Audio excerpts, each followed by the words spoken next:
नमस्कार, आप देख रहे हैं जेजेएन न्यूज़ और मैं हूं आपके साथ निशा उप्रेती। तो आज जेजेएन की टीम जेजेएन ऑफिस से 15 किलोमीटर का सफ़र तय करके आ पहुंची है चोरगलिया। इस वक्त मैं मौजूद हूं इस नाले पे, जो चोरगलिया का नाला है, जिससे हर साल यहां पर काफ़ी दुर्घटनाएं होती हैं, क्योंकि ये जो नाला है वो मानसून में जो उसका पानी है वो सड़कों पर आ जाता है, जिससे लोगों को कई कई घंटों तक इस पानी के कम होने का इंतज़ार करना पड़ता है। वहीं कई लोग इस पानी के बहाव में आके बह भी जाते हैं और कई वाहन भी इसकी चपेट में आने से बह चुके हैं, जिससे लोगों को काफ़ी दिक्कतों का सामना करना पड़ता है। तो चलिए अब चोरगलिया की तरफ चलते हैं और लोगों से जानते हैं कि इस नाले से उन्हें कितनी परेशानियों का सामना करना पड़ता है और प्रशासन की ओर से इस और क्या कार्रवाई की गई है और कितनी दिक्कतों का उन्हें सामना करना पड़ता है।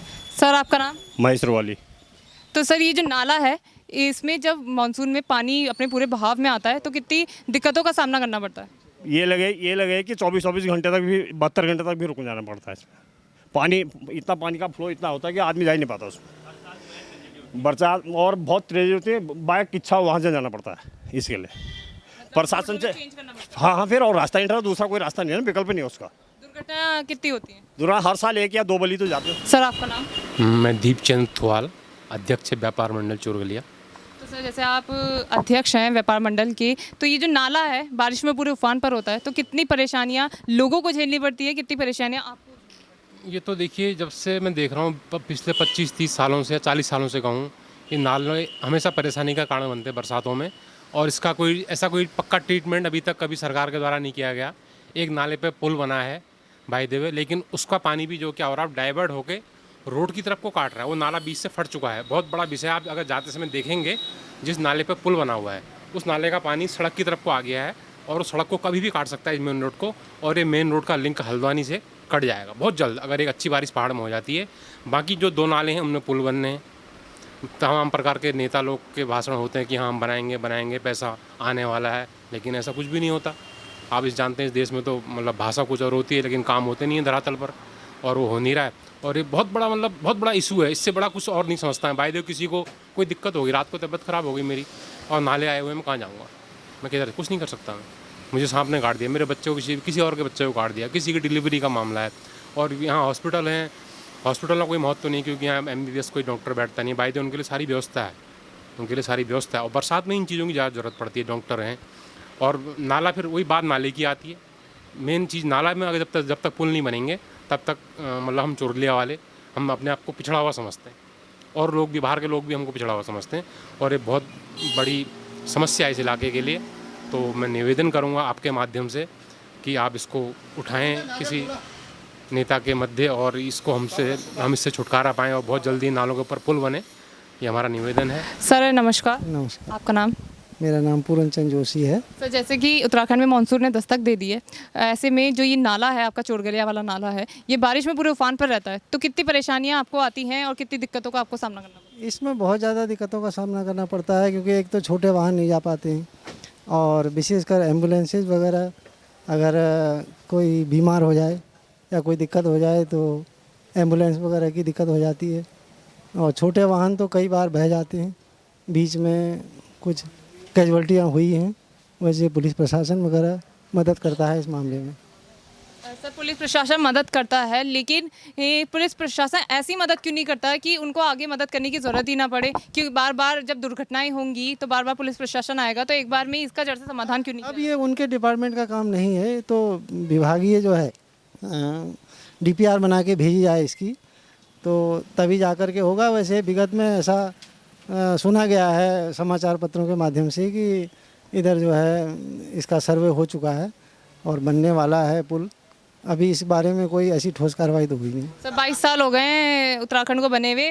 कांग्रेस और बीजेपी दोनों ने ही राज किया है, लेकिन 22 साल में ये पुल नहीं बना है, ना ही लोगों की समस्याओं का समाधान हुआ है। तो क्या लगता है कि अभी जो आप कह रहे हैं कि ये पास हुआ है, तो उसके बलबूते पे क्या कह सकते हैं कि अब बन जाएगा पुल? नहीं, अब ये कहा नहीं जा सकता। ये तो अखबारों की बातें हैं कि अखबारों में कई बार सुनने को आता है कि भाई पुल स्वीकृत हो चुका है, कहीं वन विभाग की कोई प्रॉब्लम है, इस टाइप से जो है। ऐसी कोई काम होता हुआ दिखाई तो नहीं देता, कोई भी सरकार आए। इस नाले में बारिश में तमाम प्रकार की दिक्कतों का सामना करना पड़ता है। कई लोगों की जानें चले जाते हैं, लोग बह जाते हैं, मोटरसाइकिलें बह जाते हैं, कई जानवर भी इसमें बह जाते हैं, कई पेड़ जो है बह के वो आते हैं। इससे मतलब नाले से बहुत लोगों को कई प्रकार की समस्याएं होती हैं। आना जाना बड़ा दुभर हो जाता है। स्कूल जाने वाले बच्चों के लिए कठिनाई हो जाती है, जा नहीं पाते हैं। यहाँ से किच्छा से घूमते हुए लोग हल्द्वानी आते हैं, उनका समय बर्बाद होता है, रुपया भी अधिक लगता है। इस टाइप की समस्याएं इस नाले से हमें कई प्रकार की समस्याएं होती सर हैं। आपका नाम? अभिषेक जोशी। तो सर आप ये लोकल की हैं? हाँ सर। हम तो सर ये जो चोरगलिया नाला है, कितनी परेशानियां होती हैं? आप एक यूथ लग रहे हैं मुझे, और कितनी दिक्कतों का आपको सामना करना पड़ता है? क्योंकि आजकल तक का यूथ जो है वो इधर से हल्द्वानी तो जाएगा ही जाएगा भाई। कॉलेज का मेन रास्ता ही वही है यहाँ से जाने का, कॉलेज कौन सा? MBPG कॉलेज का। MBPG है। वहाँ से लोग जो इतने सारे स्टूडेंट जाते हैं, रोज बसों में जाते हैं।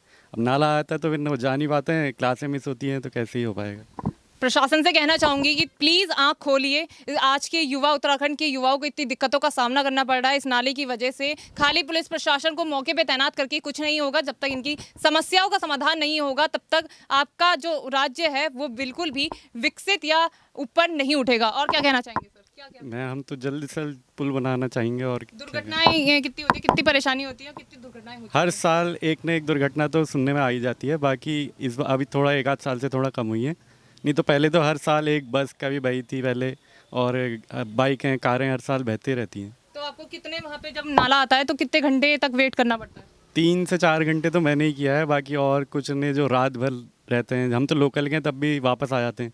जो दूर से आए हैं वो तो वापस भी नहीं आ सकते, वो तो कई रात भर या पूरे दिन भर ऐसे 24-25 घंटे ऐसे इंतज़ार करते रह जाते हैं। कितनी शर्म की बात है भाई। प्रशासन को आंख खोलनी चाहिए।